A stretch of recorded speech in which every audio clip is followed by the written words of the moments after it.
So tonight we'll be reviewing ways to identify stress responses and adaptive ways of stress management. So it's important to understand that stressful situations, immediate stressors, and prolonged stress have an impact on each person, although it may look different for different people, and it doesn't always necessarily reach the point of functional impairment. So sometimes we are able to manage stress adaptively. However, prolonged stress for most people can have negative psychological as well as physical impact. So addressing stress early and developing proactive ways to manage stress helps improve overall wellness and reduce the negative potential impacts that stress can have.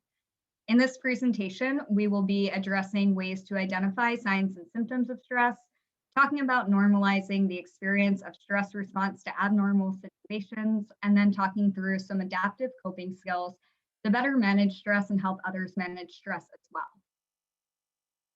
So the stress response is a normal human response to the environment. It actually helps us navigate our environment, protects us from threats, and perform necessary survival functions. So if you think about it, it's the thing that keeps us from walking out into the street when a car is coming. That's a stress response. It's that response in our brain that helps us to be aware and adaptive and responsive to our environment.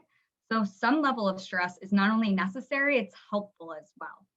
But the stress response exists on a continuum. So if we think about it, we have that continuum ranging from normal or normative stressors, moderate stressors to extreme stressors. So that normal stress levels, the day-to-day stresses, things that cause a little bit of activation, but don't have a long-lasting impact. So those are things like traffic or doing something that's mildly disruptive or causes a little bit of that heart rate increase.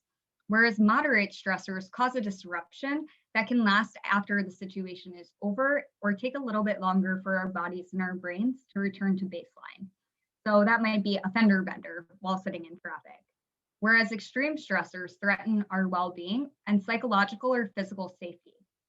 And that might be something like a car accident causing injury. And it's important to understand that even though a stressor itself may not be an extreme stressor, prolonged exposure to stressful circumstances or experience of those extreme stressors can have the same kinds of negative effects. So we don't need to experience that car accident causing injury to experience a long-term maladaptive impact from something like a day-to-day stress like traffic. So for those of you who are familiar with high school kinds of psychology or psychology 101, we have the Yorkies Datsun curve here, where our amount of stress and our functioning actually is really related.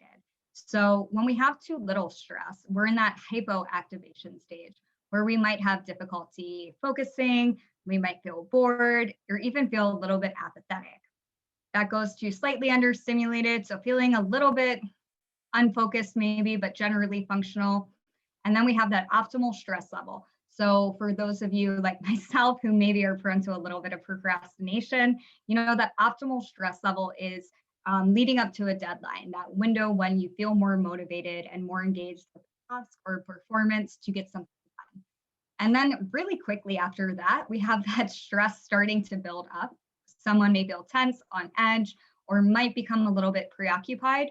And then it can edge into too much stress that can cause panic or anxiety, frustration, burnout, or feeling overwhelmed and kind of apathetic in a different kind of way.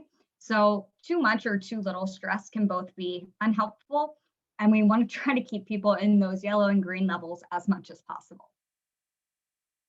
So talking about as on that continuum of stress, traumatic stress. SAMHSA defines traumatic stress as resulting from an event or series of event or set of circumstances experienced by an individual as physically or emotionally harmful or life-threatening, and that has lasting adverse effects on the individual's functioning and well-being.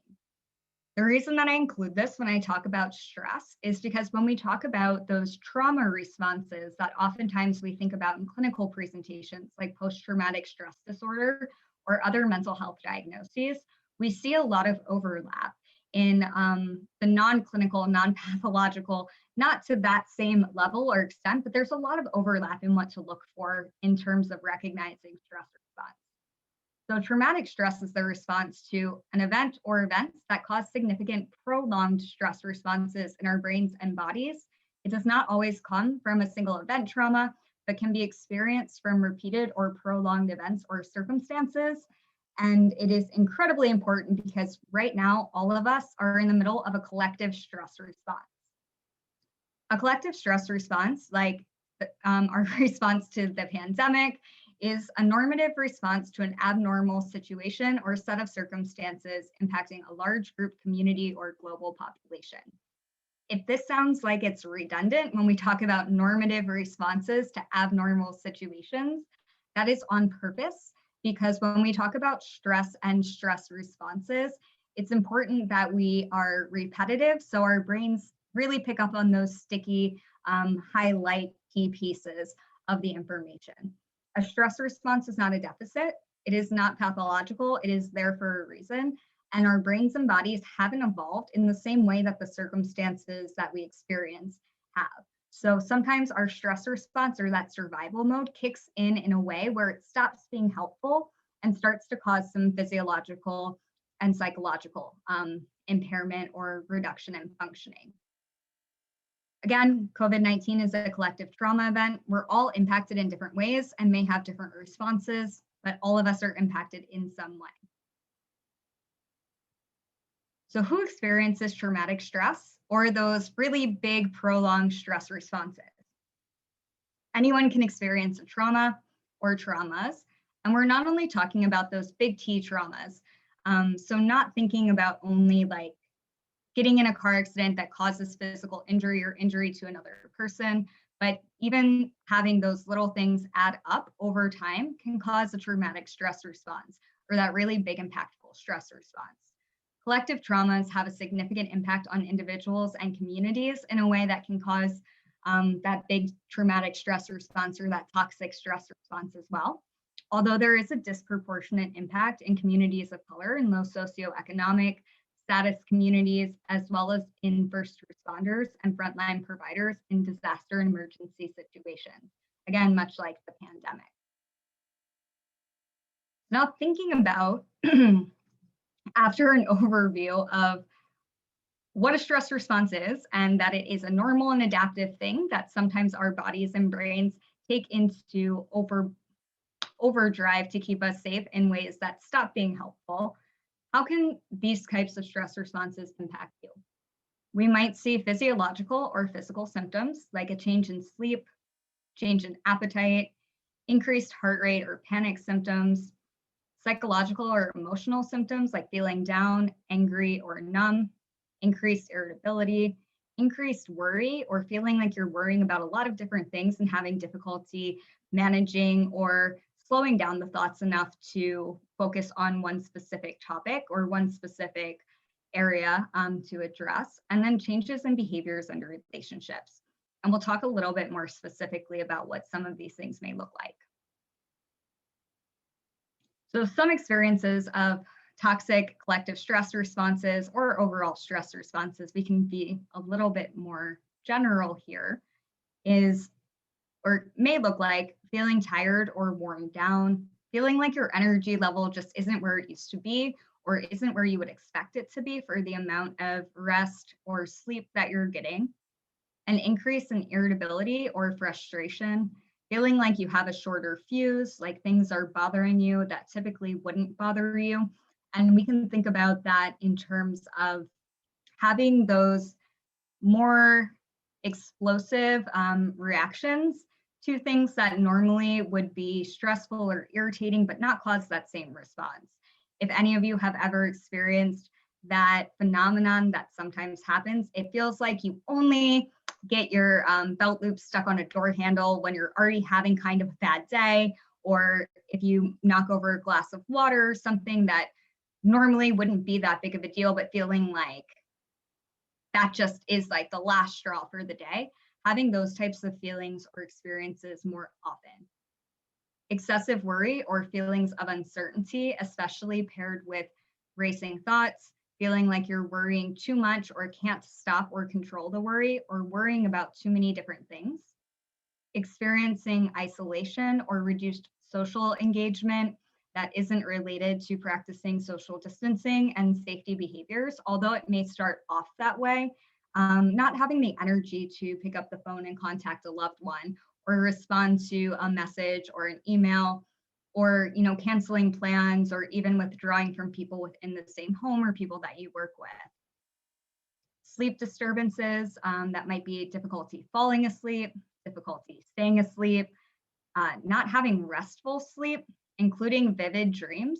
So not necessarily even nightmares. Sometimes stress dreams can present in a way where there isn't necessarily distressing content in the way that feels like a nightmare, but really, really vivid dreaming, like those dreams where you wake up and have to think, did that really just happen? Or was it fully a dream? Especially if it does have to do with like work or task things or other things that are on your mind prior to going to bed or causing a lot of stress. Dreading going to work or having trouble getting motivated to complete tasks is also a sign of excessive stress. Intrusive thoughts or excessive worry about what if situations, and having our brains jump to those worst case scenarios, those catastrophizing kinds of outcomes. When we're feeling overwhelmed or experiencing a lot of stress, our brains can actually not be our best friends. They might not be on our side all the time, or it might not feel like they're on our side in those moments, because what can happen is thinking through worst case outcomes is an adaptive way of planning. It helps us prepare for the worst in the event that the worst does happen.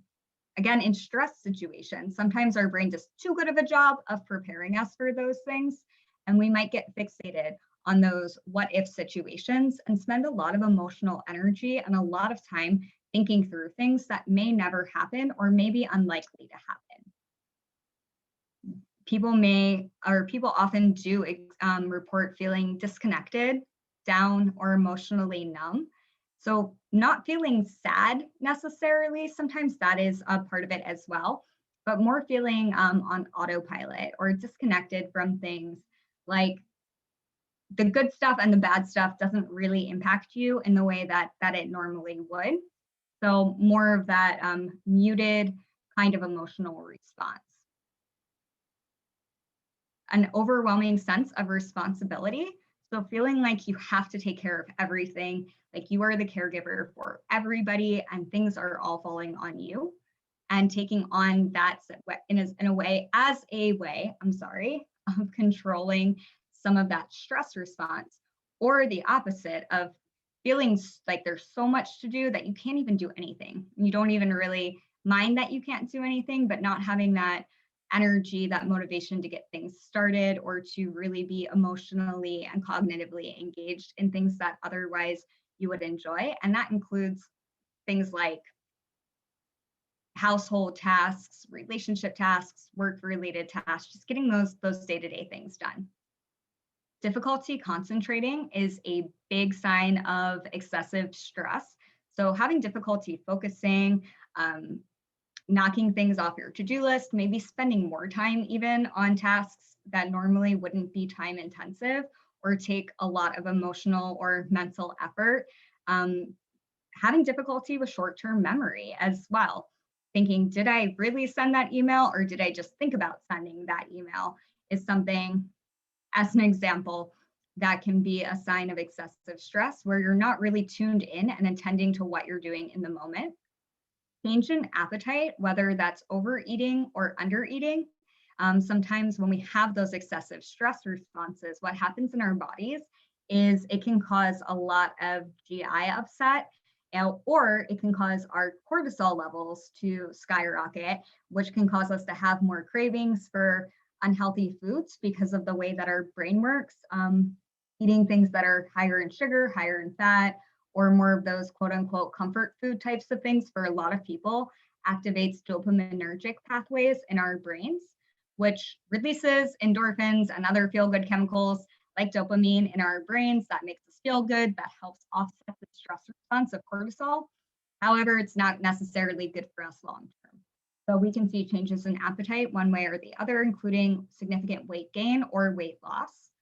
Physical aches or pains. When our bodies are stressed out and our brains are stressed out, we have a lot more muscle tension. because what's happening in that survival part of our brain, that lizard part of our brain meant to keep us alive, is when we are feeling stress, when that system is activated, our muscles are tense and ready to go in case we need to be in a fight, flight, freeze type of situation. And over time, that causes things like back pain, joint pain, neck and shoulder pain, jaw pain if you're somebody who clenches or grinds your teeth, especially at night. Stress can have a really big impact, especially if you're already managing other comorbid medical conditions. Stress can exacerbate inflammation, so it has a lot of impact on physical aches and pains as well. And it can make us fixate more on those physical pains. You might experience loss of interest in things, so things not really sounding good, not sounding interesting, having difficulty concentrating on things you used to enjoy, like even having difficulty following a TV show or listening to a podcast or reading a book, where you might find that you have to read the same part over and over again, or you rewind a TV show or something like that, but it doesn't really feel as interesting or engaging, or you don't really want to do the things that you would normally do overall. A change in routine and habits when we're feeling really stressed out and tired and worn down and not really sure about things, like we don't really want to do things, we can experience reduced self-care behaviors, an increase in substance use, including caffeine use or tobacco use, and some other maladaptive changes in habits. And that's something that is really common because when we're tired, it makes sense, we want to rest, and rest is important. That can also mean we're doing things like being less physically active, being less socially active, because we don't have the energy for it, and it can become this cycle where it builds on itself. So now that we've talked about some of the things you might notice in yourself, a lot of those are internal. How can we acknowledge and recognize signs of stress in other people so we know if somebody maybe would benefit from getting a little bit of support from us? So if somebody is looking disheveled or upset, they have a noticeable change in appearance, if they're typically, well put together, have their hair done, if they're somebody who wears makeup, maybe makeup, look nice, and you're noticing that lately it hasn't really been that to a level that is a noticeable and consistent change, that may be an indicator that they're dealing with some stress and maybe could use some support. A change in work engagement, if it's a colleague of yours, like calling out more often, a significant drop in productivity or reduced participation. Again, if it's an employee or a colleague, maybe a sign that asking how they're doing would be a benefit for them. A change in interactions with other people. I apologize, I didn't update the language here from team members, but a change in interactions with others. So if you're noticing a friend, a family member, a colleague is isolating, withdrawing from interactions, if they're not really presenting in the way that they typically would, or they're interacting with you differently, maybe they have a shorter fuse, it could be an indicator that they're having some difficulties with coping with stress. And then other indications of distress, like noticeable engagement in maladaptive coping mechanisms, stress eating, stress napping, increase in substance use, caffeine use, those types of things as well, maybe an indicator that somebody could benefit from some support. And when I say support, I don't necessarily mean only professional level of support, but a big piece of resilience and coping with stress is perceived social support. So if you are noticing some of these things, it may benefit somebody just to reach out and ask, hey, how are you? Not necessarily in any type of therapeutic or clinical type of capacity, but more of letting them know that you're noticing, you're checking in.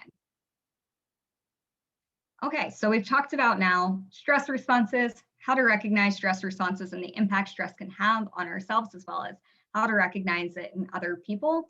So now we're going to talk about resilience.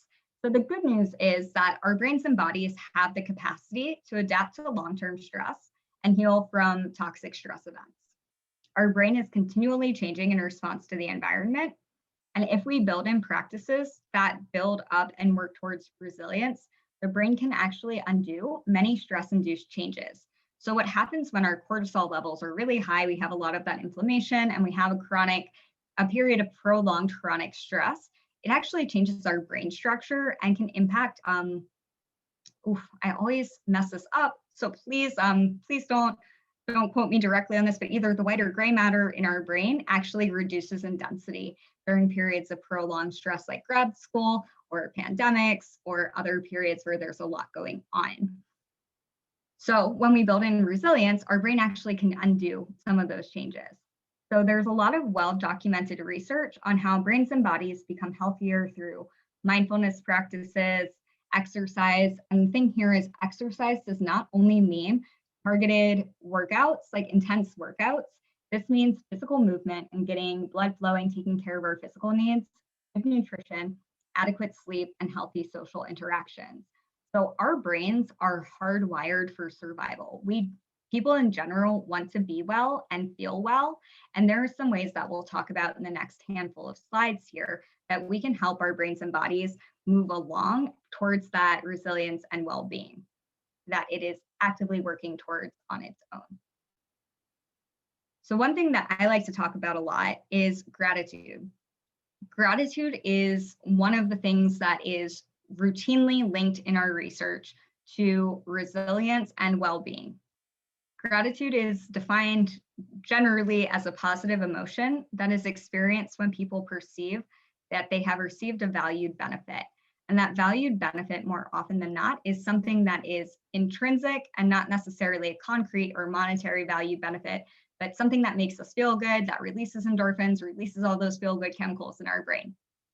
Research routinely links gratitude with various indices of well-being, including decreased depression, increased positive life appraisals, positive affect, so positive mood and emotionality, increase in perceived meaning in life, and increased life satisfaction. Having a grateful mindset is also more likely to encourage help-seeking behavior, both asking for help and providing help. And expressions of gratitude help in building and sustaining long-term relationships, dealing with adversities, and bouncing back from adversities with strength and motivation. One thing to keep in mind as we talk about gratitude, gratitude does not mean only seeing the positive. Gratitude is not having a Pollyanna type worldview or neglecting the things that are stressful, that are difficult, or that are distressing. It is finding a way to say, there's a lot happening right now. If there's a lot happening for you, and if not, don't include that part. And there is still good. There are still things that are positive, and if not positive, at least neutral, or at least something that isn't bad. So finding ways to acknowledge Kurt Vonnegut, who is one of my favorite all-time authors, and this being a library presentation, I would encourage those of you who are not familiar with Kurt Vonnegut and are interested in American literature to check out some of his work. Just a quick plug. One of his more famous quotes is to take time every day and make a moment to stop and say, if this isn't nice, I don't know what is. And that doesn't have to mean that it's overly nice. It might be a flower, it might be looking at a cute picture of a dog or a family member, or acknowledging that you're grateful for being part of somebody's life or having somebody a part of your life. So there's a lot of ways that aren't necessarily pathologically optimistic to think about gratitude. Gratitude, again, is connected to happiness in a lot of different ways. And happiness is more of a feeling of contentment, but there's that huge connection between the two things. Expressing gratitude not only to others, but also to ourselves. So saying and acknowledging things that we're proud of and that we're grateful for in ourselves as well, induces positive emotions, primarily the emotion of happiness. And by producing feelings of pleasure and contentment, it impacts our overall health and well-being in very positive ways. Gratitude is also positively correlated to more vitality, energy, and enthusiasm to work harder, both at employment, in employment context, as well as to work harder on things that are meaningful and valued outside of employment or workplace things as well. And practicing gratitude helps us connect with meaning and purpose, which is one of the indices of well-being and overall life satisfaction. When we feel overall better psychologically, it also improves our physical health too. So those things are not separate. Our mind and body are very connected, which is one reason why mental wellness and gratitude and resilience are so important for overall health and well-being. Okay, so now we've talked about resilience and that it's possible to adapt to and recover from stress responses. So how can we manage stress responses? We're going to talk through a couple of different strategies for the next 15 minutes or so, and then have time for Q&A. So managing stress response, seeking support from family members, friends, coworkers, faith-based support, and professional behavioral health support if that's what's needed. There's no right or wrong way to seek support. It doesn't have to be talking about stress. It can be even just having those casual conversations that make you feel connected. Focus on what is in your control.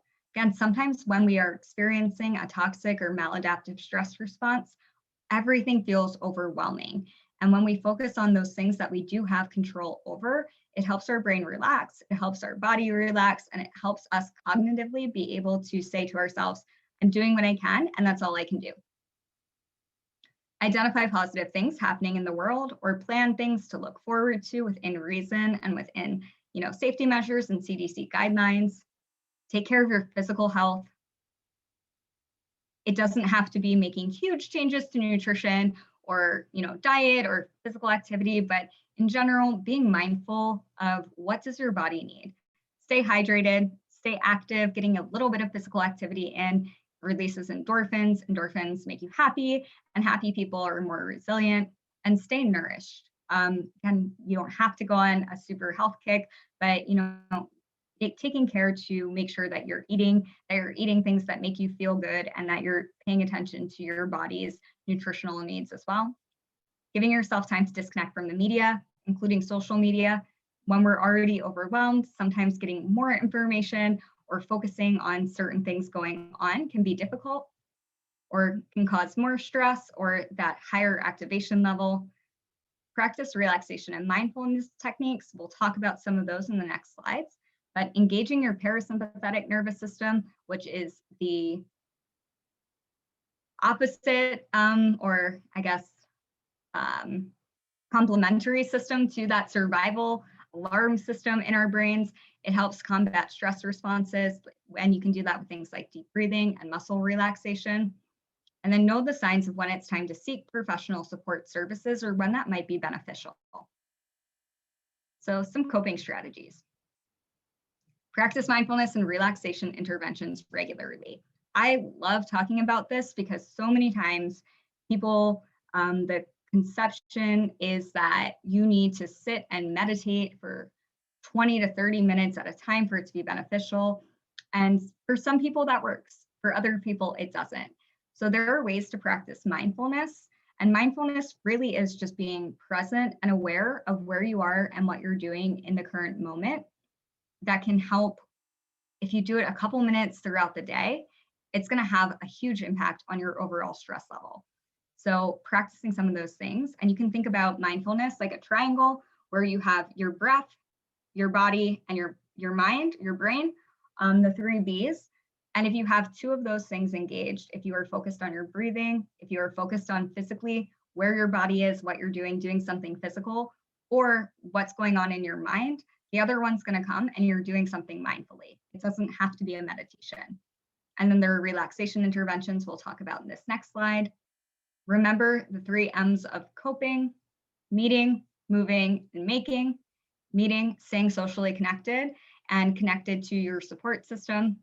Moving, getting some type of physical activity in, especially if you're working from home or sitting very often. You can be doing things like every time you send an email, rolling your shoulders back and getting a release of some tension there. Taking a walk, or the long way around the block, walking around if you're on a work call or something like that. It doesn't have to be intensive exercise to have a positive impact. And doing something that is a creative outlet or something that is concrete. So something with a start and a finish helps us to manage stress when we see the end product of something. It might be like cooking a meal from start to finish, a work product from start to finish, just following something through that has a routine, a concrete outcome. Keeping a routine as much as possible can help us cope with stress by reducing decisional fatigue. When we are mentally exhausted, it can feel like any decision, even something like, what am I going to watch on TV? What am I going to have for dinner? What am I going to do after work? Can feel really overwhelming. And keeping a routine and having something that is set up and a structure to your day can help reduce those background decisions so that you can reserve your mental energy and focus for the things that are important and meaningful for you. Practicing self-compassion and compassion for others, having patience with yourself when you're feeling stressed out is really huge.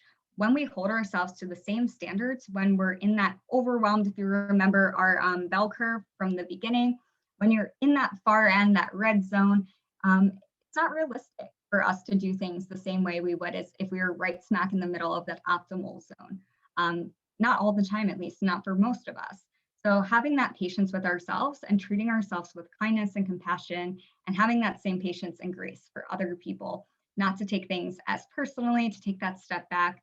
It helps us cope, and it also gives other people a different response that can reduce escalation of interpersonal conflict or stress. Take time to find the good. We talked about gratitude, feel so strongly about gratitude. It's not only the super positive stuff, and it's not negating the not so positive stuff, but taking time to say, I'm looking forward to this. I'm excited about this. I'm happy about that. I'm proud of myself for that, are things that are really powerful in changing our brain chemistry. And we'll move forward from gratitude after this one last piece. Something really cool that happens when we think about things that are positive memories, when we think about people we care about, when we think about things we're looking forward to or things that are really enjoyable to us, what happens in our brains is the areas that would light up and be engaged as if we were actually doing the thing or experiencing that memory like back in the moment, they light up as well. Not as strongly, but we get that same type of positive, emotional, and cognitive and physiological, like neurological benefit when we even think about those things as if they were actually happening. So it's a really strong tool. And then focusing on what you can control.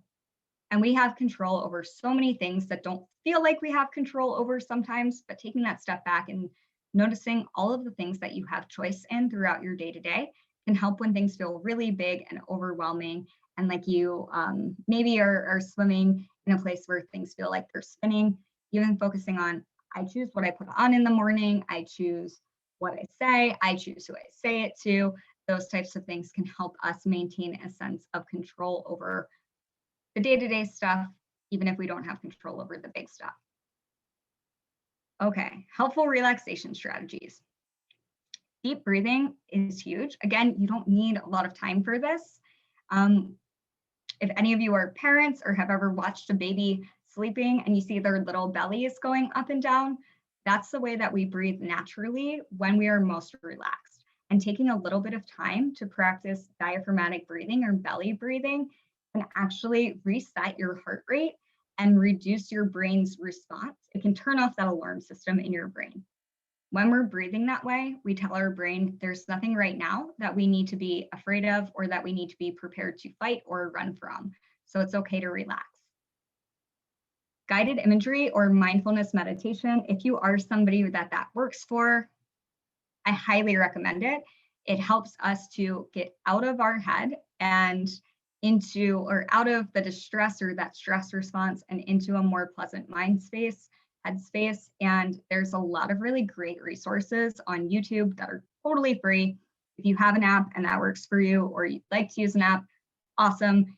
If you are wanting to try it out and not make a commitment to a subscription on an app or something like that, you can go to YouTube or you can Google guided imagery, mindfulness meditation, brief relaxation meditation, progressive muscle relaxation, anything like that.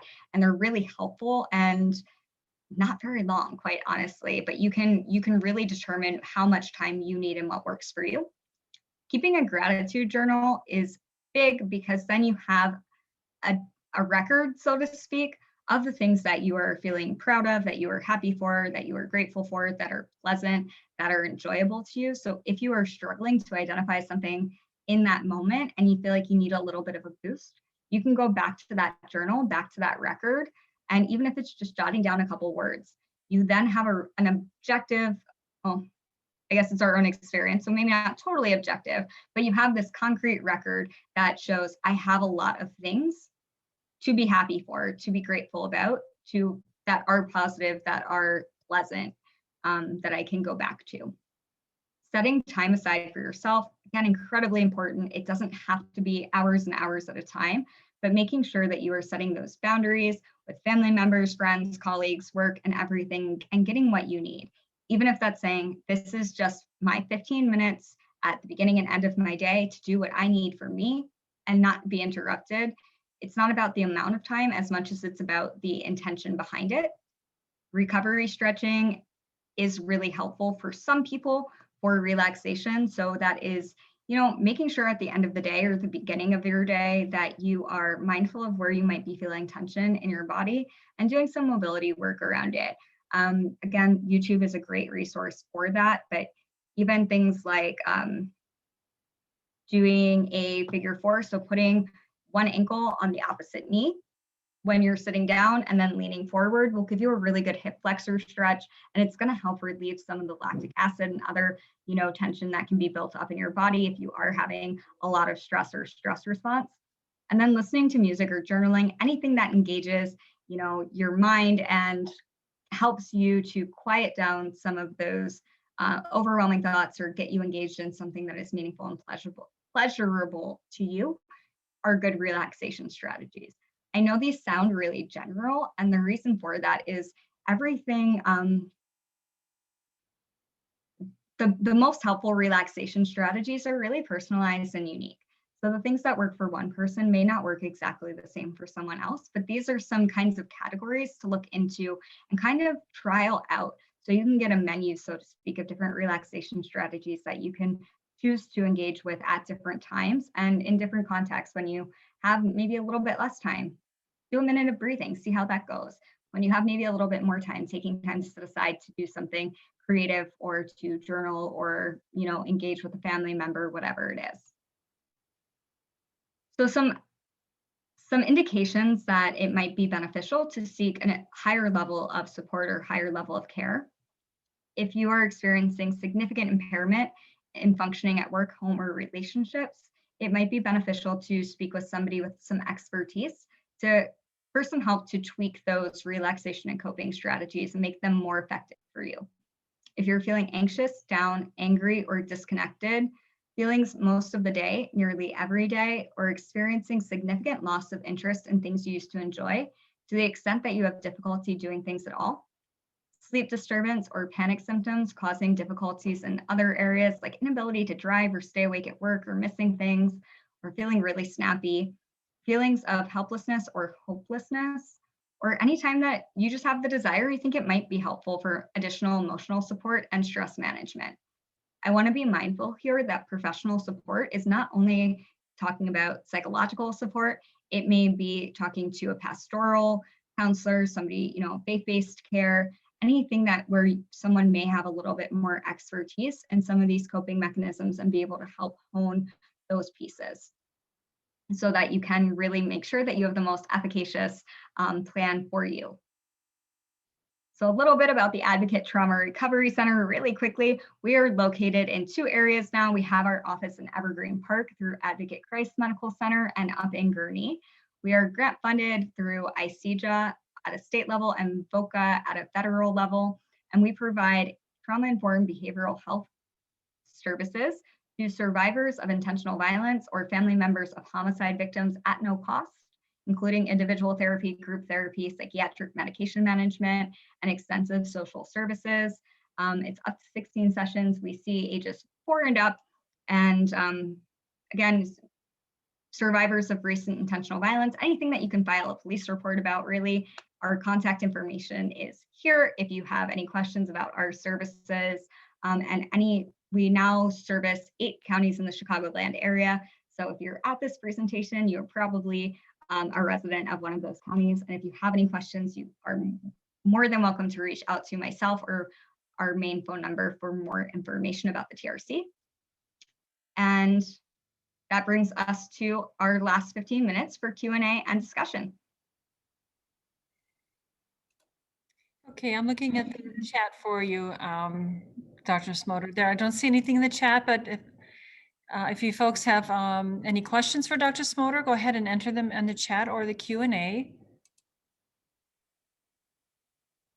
Okay, and while we're, I see something lighting up, so just kidding. Julie says excellent and thank you.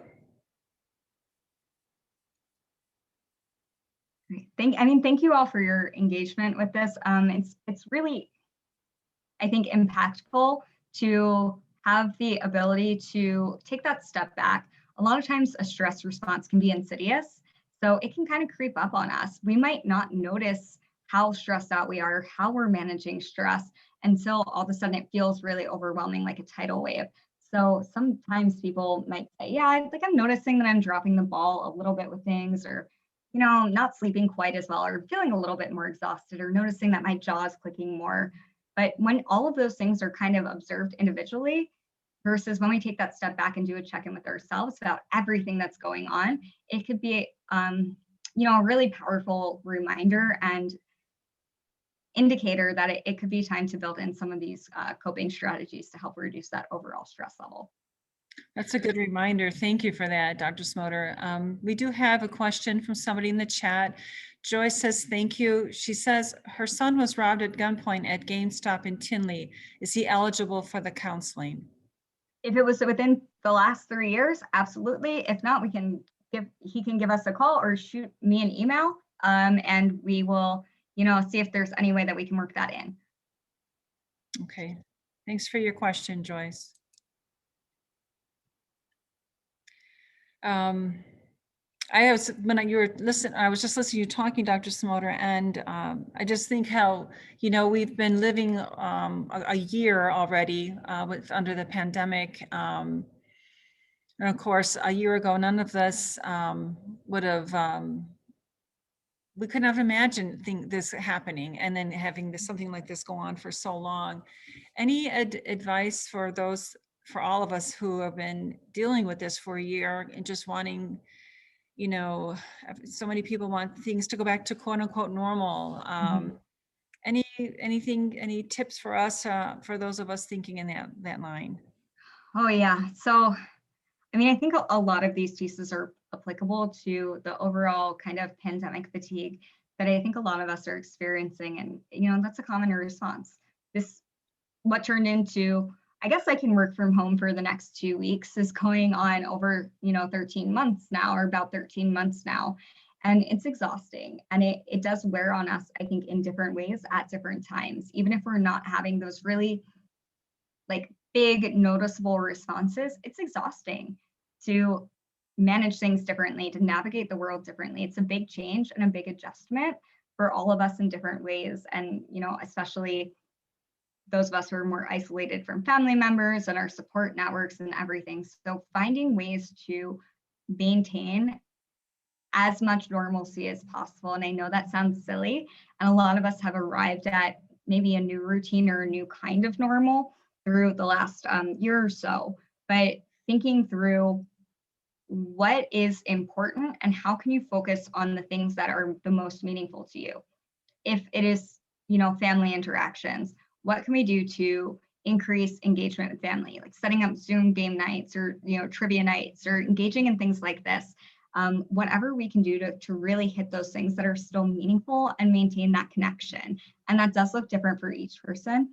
And giving yourself that flexibility and that patience. There's a lot. This is exhausting. And it's been going on for a long time. We're all ready for it to be over and done with. And, reminding yourself, this is a lot and it's exhausting, and we're all ready for it to be over and done with. So maybe it's okay for me to give myself a little bit of a break right now. Okay, thank you. Janice asks, are you seeing a significant increase in need for your services relative to COVID? Absolutely, yes. This is, like I said, it impacts all of us in different ways. And there's been an increase for our services in terms of intentional violence, domestic violence, intimate partner violence, and family violence that we've seen.